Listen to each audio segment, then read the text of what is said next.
रयत शिक्षण संस्थेचे असे एम गाव इयत्ता 11वी विषय इतिहास प्रकरण 3 भारतातील ताम्रपाषाण युगीन गाव वसाहती. आज आपण प्रकरण 3 भारतातील ताम्रपाषाण युगीन गाव वसाहती या प्रकरणामधील 3 मुद्द्यांचा आढावा आपल्याला घ्यायचा आहे. त्यामध्ये आज आपण या प्रकरणातला जो पहिला मुद्दा आहे त्या मुद्द्याचा आढावा आजच्या तासाला घेणार आहोत. पहिला जो मुद्दा आहे तो आहे भारतातील ताम्रपाषाण युग. आता आपण यापूर्वीच्या 2 प्रकरणामध्ये हडप्पा संस्कृतीच्या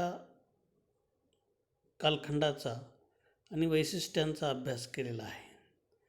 परंतु हडप्पा संस्कृती जिचा ऱ्हास झाला, विनाश झाला आणि कालांतराने मग उत्तर हडप्पा काळामध्ये त्या लोकांनी स्थलांतर केले आणि याच्यातून नागरी हडप्पा आणि उत्तर हडप्पा या संस्कृतीचे लोक जेथे जेथे गेले आणि तेथील स्थानिक संस्कृतीमध्ये ते मिसळून गेले आणि अशा ठिकाणी नवीन अशा ग्राम वसाहतीचा उदय झाला आणि त्यालाच नवीन संस्कृती हे आपण म्हणतो. तर नवीन संस्कृतीचा हा जो उदय आहे, हा उदय या ठिकाणी जो झाला याच्यातून उत्तर हडप्पा काळामध्ये नगराची घरबांधणी, त्याचबरोबर ग्राम वसाहती रचना यामध्ये नागरी हडप्पा संस्कृतीच्या काळातील शिस्त आढळत नाही. म्हणजे थोडक्यात आपण जर पाहिलं तर नागरी हडप्पा कालखंडामध्ये आपल्याला या पूर्वीची नागरी संस्कृती जी आहे तिच्या काही बाबतीत थोडी तफावत आढळते आणि हडप्पा येथील दफन स्थळातील मिळालेल्या अस्थिकुंभावरील नक्षीमध्ये चंद्र, सूर्य, मासे, हरिण व मोर अशा प्रतीकांचा वापर केलेला दिसून येतो. आता यामध्ये आपण जर पाहिलं तर आणखीन एक जे दफनस्थळावर जे काही नक्षीकाम केलेलं पाहायला मिळालं त्यामध्ये मोराच्या पोटामध्ये मृताचे शरीर दाखवलेले आहे. थोडक्यात उत्तर हडप्पा संस्कृतीची वैशिष्ट्ये ही काहीशी वेगळी आपल्याला पाहायला मिळतात. आता याच्यामध्ये आपण जर पाहिलं तर आपल्याला अधिक माहितीसाठी जर पाहिलं तर नागरी हडप्पा संस्कृतीच्या आधी नवाश्मयुगीन गाव वसाहती अस्तित्वात होती.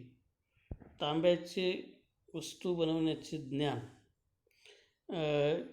येथे होते व तेथे जेथे जेथे गेले तिथे त्यांनी ही कला जी आहे ही ज्ञात केली. ताम्रपाषाण युगीन संस्कृती म्हणजे तांबे आणि दगड या दोन्ही हत्याराचा वापर करणारे लोकांची संस्कृती होय. आणि म्हणून हे जे युग आहे भारतातील ताम्रपाषाण युग हे आपल्याला या ठिकाणी बहुतांशी ज्या भागामध्ये पाहायला मिळतं त्यामध्ये भारतामध्ये राजस्थान आहे, गंगेचे खोरे आहे, गुजरात आहे, त्याचप्रमाणे बिहार आहे, बंगाल आहे, ओडिसा आहे, मध्य प्रदेश आहे आणि महाराष्ट्रामध्ये ताम्रपाषाण युगीन संस्कृती सापडलेल्या आहेत. म्हणजे आपण जर पाहिलं तर अशा पद्धतीने भारतामध्ये या ताम्रपाषाण युगातल्या बऱ्याचशा गाव वसाहती या ठिकाणी आढळून येतात. आता आपल्याला सुरुवातीला राजस्थान या प्रदेशामध्ये सुद्धा ताम्रपाषाण युगीन संस्कृतीचे लोक राहत होते. मग त्यामध्ये आपण जर पाहिलं तर पहिलं जे आहे ते आहाड किंवा त्याला बनास संस्कृती असंही म्हटलं जातं. तर आहाड किंवा बनास ही जी संस्कृती आहे ही मेवाड प्रदेशातील एक संस्कृती हडप्पा संस्कृती कालखंडामधली होती. उदयपूर जवळचे बालाथल आणि गिलुंड ही दोन महत्त्वाची स्थळे ही या हडप्पा संस्कृतीमध्ये आपल्याला पाहायला मिळतात. म्हणजे आहाड किंवा बाणस संस्कृतीमध्ये सर्वात महत्त्वाची ही दोन महत्त्वाची स्थळे ही बालाथल आणि गिलुंड होती. आता बालाथल हे इसवी सन पूर्व 4000 वर्ष पूर्वी किंवा प्राचीन आहे बालाथल. आता आपण जर पाहिलं तर आहाड हे नाव जे आहे किंवा आहाड हे गाव जे आहे हे बनास नदीच्या तीरावर हे वसलेलं आहे, म्हणून तिला बनास संस्कृती असं म्हटलं जातं. आता आहाड किंवा बनास अशी ही दोन्ही नावं या संस्कृतीला अशा पद्धतीने मिळालेली आहे. आता बालाथल येथे मातीच्या भांड्याचे मोठ्या प्रमाणामध्ये उत्पादन होत होते आणि तेथून इतर ग्रामवसाहतींना भांडी पुरवली जात. म्हणजे मोठ्या प्रमाणामध्ये बालाथल हे जे एक या संस्कृतीमधलं जे ठिकाण आहे तिथे मातीची भांडी मोठ्या प्रमाणामध्ये तयार केली जातात आणि तिथून मग इतर गावांना या ठिकाणी गाव वसाहतींना ती पुरवली जातात. तसेच मातीचे बैल, शंखाच्या वस्तू, दगडी पाती, चिन्या, बाणाची अग्रे, तांब्याची हत्यारे या वस्तूसुद्धा मोठ्या प्रमाणामध्ये इथे मिळालेल्या आहेत. तर बालाथल येथे घरे जी आहे ही प्रामुख्याने या ठिकाणी आपण जर पाहिली तर पक्क्या विटांची आहे. मग याच्यामध्ये 2 उभ्या आणि 2 आडव्या अशा विटा या ठिकाणी ठेवल्या जायच्या आणि अशा पद्धतीची तटबंदी त्यांच्या घरांना प्रामुख्याने केली जायची. म्हणजे अगदी भक्कम ज्याला भिंत आपण म्हणतो ती अशा पद्धतीने तयार केली जात असे. आणि बालाथल येथे अशा पद्धतीची जी काही घरे आहे त्यांना पक्क्या विटांचं अशा पद्धतीची तटबंदी केली जाते. हडप्पा संस्कृतीच्या संबंधाचे हे सबळ पुरावे आपल्याला या ठिकाणी सांगता येईल. आता ही जी पद्धत आहे 2 उभ्या आणि 2 आडव्या विटा, तर याला इंग्लिश बॉन्ड पद्धत या नावाने सुद्धा या ठिकाणी ओळखलं जातं. आता राजस्थानमधील खेत्री येथील तांब्याच्या खाणीतून येथील लोक तांबे मिळवून ते वितळत असत. म्हणजे आपण जर पाहिलं तर खाणीमधून मोठ्या प्रमाणामध्ये तांबे जे आहे ते या लोक जे आहे ते मिळवत असत आणि ते मिळालेलं तांबं जे आहे ते वितळत असत व शुद्ध करत. हडप्पा संस्कृतीचे लोक यांच्याकडूनच तांब्याच्या वस्तू आयात करत असे पुराव्यावरून या ठिकाणी दिसून येतं. म्हणजे एकंदरीत आपण जर पाहिलं तर अशा पद्धतीने राजस्थानसारख्या इलाक्यामध्ये ही आहाड किंवा बनास जी संस्कृती आहे त्या संस्कृतीमध्ये बालाथल आणि गिलुंड ही 2 महत्त्वाची स्थळे की जेथे आपल्याला मातीची भांडी वगैरे अशा पद्धतीच्या वस्तू या तयार केल्या जातात असं या ठिकाणी आपल्याला थोडक्यात सांगता येईल. त्याच्यानंतर आपल्याला याच राजस्थानच्या भागामध्ये गणेश्वर व जोधपुरा संस्कृतीचा उल्लेख आपल्याला सांगता येईल. आता गणेश्वर जोधपुरा नावाने राजस्थानमधील खेत्री येथील तांब्याच्या खाणीच्या परिसरामध्ये अनेक स्थळे सापडलेली आहेत. हडप्पापूर्व काळापासून तिथे गाव वसाहती अस्तित्वात होत्या. आता गणेश्वर येथील उत्खननामध्ये सुद्धा तांब्याचे बाण, भाले, चिन्या, मासेमारीचे गळ, बांगड्या व मातीची भांडी मिळालेली आहेत. म्हणजे एकंदरीत आपण जर पाहिलं तर या संस्कृतीमध्ये सुद्धा अशा काही वस्तू ज्या आहेत की ज्या या ठिकाणी उत्खननामध्ये मिळालेल्या आहे. त्यामध्ये तांब्याचे बाण आहे, भाले आहे आणि चिन्या आहे. यावरून आपल्याला या ठिकाणी बरेचसे पुरावे जे आहे ते या संस्कृतीमध्ये पाहायला मिळतात. त्याच्यानंतर सर्वात महत्त्वाचं आपल्याला पुढचा एक मुद्दा यातला सांगता येईल तो म्हणजे गंगेचे खोरे. आता या ठिकाणी आपण जर पाहिलं तर गंगेचे खोरे यामध्ये मोठ्या प्रमाणामध्ये गेरू रंगाची जी भांड्यांची बनवले जातात. मग याच्यामध्ये नदीच्या पात्रामध्ये ही जी भांडी आहे ही सापडली असून त्या भांड्याचे पाण्याच्या प्रवाहामुळे झीज ठिसूळ दिसून आली आहेत. येथील संस्कृतीची जी स्थळे आहे ती पंजाब, हरियाणा, राजस्थान व उत्तर प्रदेशच्या पश्चिमेकडील भागामध्ये सापडतात. आणि म्हणून गंगेच्या खोऱ्यामधील या संस्कृतीतील लोक हे घरामध्ये प्रामुख्याने चूल, मातीच्या पक्क्या भाजलेल्या पुरुषांच्या बाहुल्या, बैल यासारख्या वस्तू ज्या आहेत त्या मिळालेल्या आहेत. म्हणजे थोडक्यात या ठिकाणी या लोकांच्या वस्तूंचे काही पुरावे जे आहे ते या ठिकाणी अशा पद्धतीने मिळाले. याशिवाय गाय गुरांची हाडे तसेच तांदूळ व सातू असे अवशेषसुद्धा मिळालेले आहे.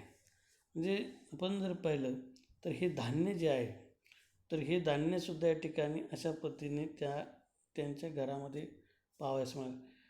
थोडक्यात येथील जे लोक आहे हे लोक या ठिकाणी शेती व्यवसाय करत असून स्थिर गाव वसाहतीचं प्रामुख्याने आपल्याला उदाहरण हे अशा पद्धतीने स्पष्ट सांगता येईल. म्हणजे थोडक्यात शेती व्यवसाय हा या ताम्रपाषाण युगीन कालखंडामध्ये या गंगेच्या खोऱ्यामध्ये प्रामुख्याने आपल्याला पाहावयास मिळतो. थोडक्यात राजस्थानमधील या अशा पद्धतीच्या गेरू रंगाची जी भांडी आहे ही वापरणारे हे लोक या संस्कृतीचा काळ हा इसवी सन पूर्व 3000 वर्ष इतका असावा असं एकंदरीत या ठिकाणी आपल्याला सांगता येईल. आता ही जी एकंदरीत लोकांचं जी गाव वसाहती आहे त्या गंगा व यमुना या नदींच्या परिसरामध्ये प्रामुख्याने ही जी संस्कृती आहे ही संस्कृती अस्तित्वात असावी असं या ठिकाणी बरेचसे पुरावे जे मिळालेले आहेत त्यावरून आपल्याला सांगता येईल. त्यानंतर आपल्याला यातला आणखीन एक भाग जो आहे तो म्हणजे भारतातील ताम्रनिधी, ज्याला आपण कॉपर हॉर्स असं म्हणतो. तर ताम्रनिधी म्हणजे काय? तर तांबे की उत्तर प्रदेश, बंगाल, बिहार, ओडिसा आणि मध्य प्रदेश येथे मिळालेले आहे. ताम्रनिधीमधील लोक तांबे धातूपासून अनेक वस्तू बनवत आणि गेरू रंगाची भांडे बनवणारे जे कारागीर आहे हे एकाच परिसरामध्ये राहत असत. म्हणजे आपण जर पाहिलं तर अशा पद्धतीने ह्या लोकांचा जो व्यवसाय होता तो प्रामुख्याने भांडी तयार करणे आणि यातून बऱ्याचशा प्रमाणामध्ये तांब्याच्या धातूपासूनच हे या वस्तू ज्या आहे त्या बनवत असतात. आणि म्हणून ताम्रनिधी म्हणून असा उल्लेख या ठिकाणी यांचा केला जातो. आता याच्यावरून या संस्कृतीला ताम्रनिधी संस्कृती असं नाव पडलेलं आहे. हे लोक जे आहे ह्या हडप्पा संस्कृतीच्या अगदी शेवटच्या काळामध्ये त्यांनी स्थलांतर केले असावे असं काही अभ्यासकांनी या ठिकाणी मत मांडलेलं आहे. म्हणजे थोडक्यात आपण जर पाहिलं ताम्रनिधीचा संबंध जो आहे तो वैदिक आर्यांशी जोडलेला आहे. म्हणजे एकंदरीत त्यांच्यानंतर जे आर्य लोक आले त्यांचा एकंदरीत संबंध जो आहे तो अशा पद्धतीने या ठिकाणी ताम्रनिधी लोकांचा जोडला जातो. तरी परंतु गेरू रंगाची जी भांडी आहे ही गेरू रंगाची भांडी ताम्रनिधी यांच्यामध्ये असलेल्या सान्निध्यामुळे ही आपण जर पाहिलं तर यांच्यामध्ये स्वतंत्र अशी संस्कृती मात्र असावी असं या ठिकाणी अभ्यासकांचं मत आहे. आता ताम्रपाषाण युगामध्ये सर्वात महत्त्वाचं आपण जर पाहिलं तर बिहार, बंगाल आणि ओडिसा इथेसुद्धा बरीचशी ही ठिकाणं जी आहे स्थळे जी आहे ही आपल्याला पाहायला मिळतात. तर मध्य प्रदेशामध्ये ताम्रनिधी मिळालेले असले तरी गेरू रंगाची भांडी येथे मिळत नाही.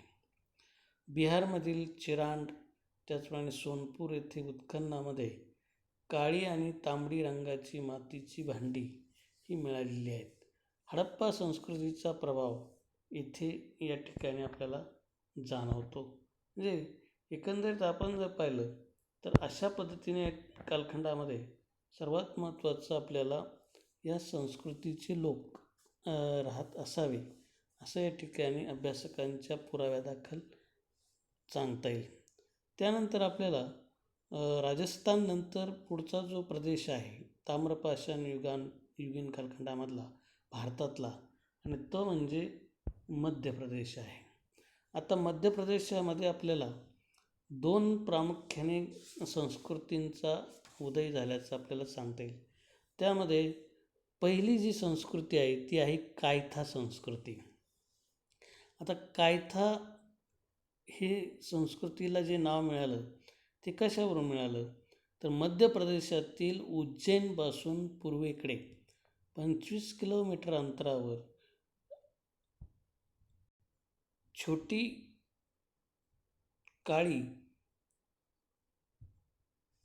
काळी काली सिंध या नदीच्या तीरावर आहे. ही नदी चंबल नदीची उपनदी आहे. आणि कायथा संस्कृती हडप्पा संस्कृतीच्या समकालीन असल्याने येथील लोकांचे जीवन आहे ते शेती आणि पशुपालन या व्यवसायावर अवलंबून होते. आता याच्यामध्ये आपण जर पाहिलं तर प्रामुख्याने ही जे लोक होते हे गारगोटीच्या दगडापासून सूक्ष्मास्त्रे वापरत होते. याशिवाय कायथा संस्कृतीमधील लोकांच्या घरामध्ये तांब्याच्या कुऱ्हाडी, बांगड्या,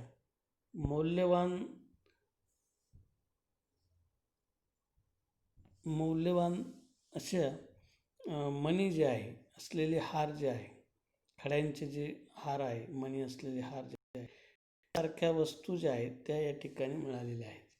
म्हणजे थोडक्यात आपण जर पाहिलं तर कायथा संस्कृतीमध्ये या ठिकाणी शेती व पशुपालन हे जे प्रामुख्याने हे लोक जे आहे हे व्यवसाय करत असत. आणि कायथा हे जे ठिकाण आहे हे मध्य प्रदेशमध्ये सर्वात महत्त्वाचं असल्यामुळे इथे असणारी जी नदी आहे ही नदी आणि या नदीच्या काठी असलेले बरेचसे जे काही आपण जर विचार केला तर जे काही मौल्यवान खडे आहे त्या खड्यांच्यापासून मण्यांचे असलेले हार या ठिकाणी या लोकांच्या वस्तू ज्या आहेत त्या बनवत असत. म्हणजे थोडक्यात गारगोटीच्या दगडापासून बऱ्याचशा प्रमाणामध्ये जी सूक्ष्मास्त्रे आहे ती या ठिकाणी ते वापरत असत. आणि अशी ही कायथा संस्कृती आपल्याला या ठिकाणी या काळामध्ये हडप्पा संस्कृतीचाच एक परस्पर संबंध जो आहे तो असावा असं या ठिकाणी सांगता येईल. त्यानंतर आपल्याला मध्य प्रदेशमधली दुसरी एक संस्कृती आहे आणि ती म्हणजे माळवा. आता मध्य प्रदेशमधला माळवा हा जो प्रांत आहे हा इसवी पूर्व 1800 ते 1200 या कालखंडात या संस्कृतीचा उदय झाला. म्हणजे माळवा प्रांतामध्येच या ठिकाणी ही संस्कृती उदयास आली म्हणून याला माळवा संस्कृती असं या ठिकाणी नाव मिळालेलं आहे. नर्मदा नदीवरील महेश्वरच्या पलीकडील तीरावर डाटोली नावाचे माळवा संस्कृतीचे महत्त्वाचे एक ठिकाण आहे. आणि या नावडाटोली नावाच्या या ठिकाणाचा आपण जर विचार केला तर याशिवाय सागर जिल्ह्यामध्ये एरन व उज्जैन जिल्ह्यामध्ये नागदा ही सुद्धा या ठिकाणी महत्त्वाची स्थळे आपल्याला या माळवा संस्कृतीमध्ये सांगता येईल.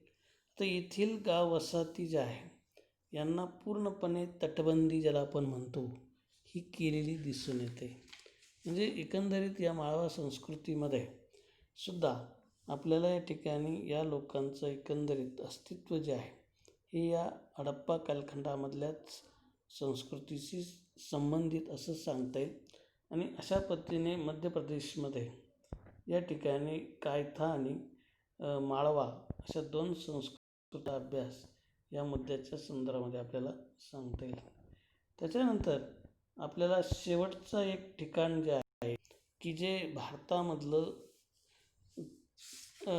ताम्रपाषाण युगीन कालखंडामधलं एक महत्त्वपूर्ण ठिकाण, याच्यावर तुम्हाला एक प्रश्न विचारला जात असतो आणि ते म्हणजे गुजरात.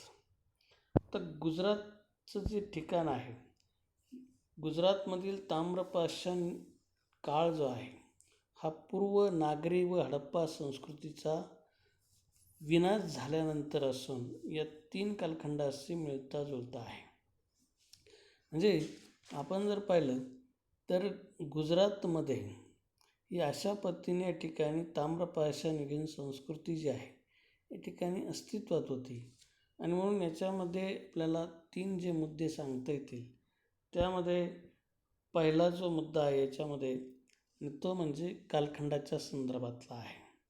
आता कालखंडाचा जर आपण विचार केला तर या ताम्रपाषाण युगीन कालखंडात भारतातल्या तर यामध्ये सर्वात महत्त्वाचं आपल्याला हडप्पा संस्कृतीचा पूर्व जो कालखंड आहे तो आहे इसवी सन पूर्व 3950 ते 2600. आणि नागरी हडप्पाचा जो काळ आहे तो आहे इसवी सन पूर्व 2600 ते 1900. आणि हडप्पा संस्कृती लयाला गेल्यानंतर हडप्पोत्तर जो काळ आहे तो आहे इसवी सन पूर्व 1900 ते 900. म्हणजे या तीनही टप्प्याशी मिळता जुळता हा जो कालखंड आहे हा प्रामुख्याने आपल्याला या गुजरातमधला ताम्रपाषाण युगीन संस्कृतीचा सांगता येईल. आता याच्यामध्ये दुसरा जो मुद्दा आहे या प्रश्नाच्या संदर्भामध्ये तो म्हणजे व्यवसाय. आता गुजरातमध्ये प्रामुख्याने ही जी लोक होते ताम्रपाषाण युगीन तर ते प्रामुख्याने कोणता व्यवसाय करत होते तर तो म्हणजे गारगोटीची जी दगड आहे. कारण नर्मदा जी नदी आहे गुजरातमधली त्या नर्मदा नदीमध्ये बऱ्याचशा मोठ्या प्रमाणामध्ये आपल्याला जे काही गारगोटीचे दगड जे आहे हे मोठ्या प्रमाणात सापडतात. आणि म्हणून मौल्यवान जे खडे आहेत ते मोठ्या प्रमाणात या नर्मदा नदीमध्ये मिळतात. आणि त्यापासून मग हे जे लोक होते गुजरातमधील ते रंगीत मणी बनवणे आणि येथील हा लोकांचा प्रमुख व्यवसाय आहे. येथील भागामध्ये नवाश्म युगातील सुद्धा काही अवशेष सापडलेले आहे. आणि आपण जर पाहिलं तर या लोकांचा प्रमुख जो व्यवसाय होता तो म्हणजे रंगीबेरंगी मणी बनवणे. आणि अशा पद्धतीने या ठिकाणी सर्वात महत्त्वाचं पशुपालकांच्या ग्रामवसाहतीसुद्धा या ठिकाणी प्रामुख्याने आपल्याला पाहावयास मिळतात. त्याच्यानंतर या गुजरातमध्ये ताम्रपाषाण युगीन कालखंडाचा जर आपण विस्तार जर पाहिला सर्वात महत्त्वाचं इथे वेगवेगळ्या प्रकारचा परिसरामध्ये या ताम्रपाषाण युगीन वसाहतीचा विस्तार झालेला पाहायला मिळतो. याच्यामध्ये मातीच्या भांड्यात वेगवेगळी अशी वैशिष्ट्ये आहे. कच्छ आहे, सौराष्ट्र आहे, त्याचप्रमाणे उत्तर गुजरात असे प्रदेश या ठिकाणी या विस्तारामध्ये आपल्याला सांगता येईल. म्हणजे इसवी सन पूर्वी 1900च्या सुमारास येथील ग्रामवसाहती ज्या आहे त्या प्रामुख्याने नष्ट झाल्या. आता याच्यामध्ये आपण जर तर खऱ्या अर्थाने या ताम्रपाषाण युगीन संस्कृतीचा इतर संस्कृतीशी सुद्धा बऱ्याचशा प्रमाणामध्ये संबंध आल्याचं आपल्याला सांगता येईल. आता हडप्पा कालखंडानंतर दक्षिण सौराष्ट्रामध्ये प्रभास संस्कृती व ईशान्य सौराष्ट्रात रंगपूर संस्कृती यांचा प्रामुख्याने या ठिकाणी संबंध जो आहे तो अशा पद्धतीने गुजरातमधील ताम्रपाषाण युगीन कालखंडामधल्या संस्कृतीचा आपल्याला सांगता येईल. आणि या संस्कृतीतील लोकांचे भांड्यांचे रंग, घाट, आकार ज्याला आपण व नक्षीकाम याबाबत आपल्याला प्रामुख्याने साम्य दिसते. म्हणजे एकंदरीत जर आपण विचार केला तर भारतातील ताम्रपाषाण युग जे आहे हे प्रामुख्याने या ठिकाणी आपल्याला या 3 प्रदेशाच्या संदर्भामध्ये सांगता येईल. त्यामध्ये राजस्थान, त्याच्यानंतर सर्वात महत्त्वाचं दुसरं मध्य प्रदेश आणि त्याच्यानंतर तिसरं गुजरात.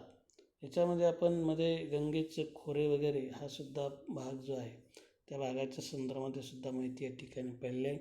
आता आपला या प्रकरणामधला हा जो पहिला मुद्दा जो आहे तो या ठिकाणी आज आपण इथेच समाप्त करत आहोत. नंतर आपण पुढच्या तासाला या प्रकरणातला दुसरा जो मुद्दा आहे त्या मुद्द्याचा आपण आढावा घेणार आहोत. धन्यवाद.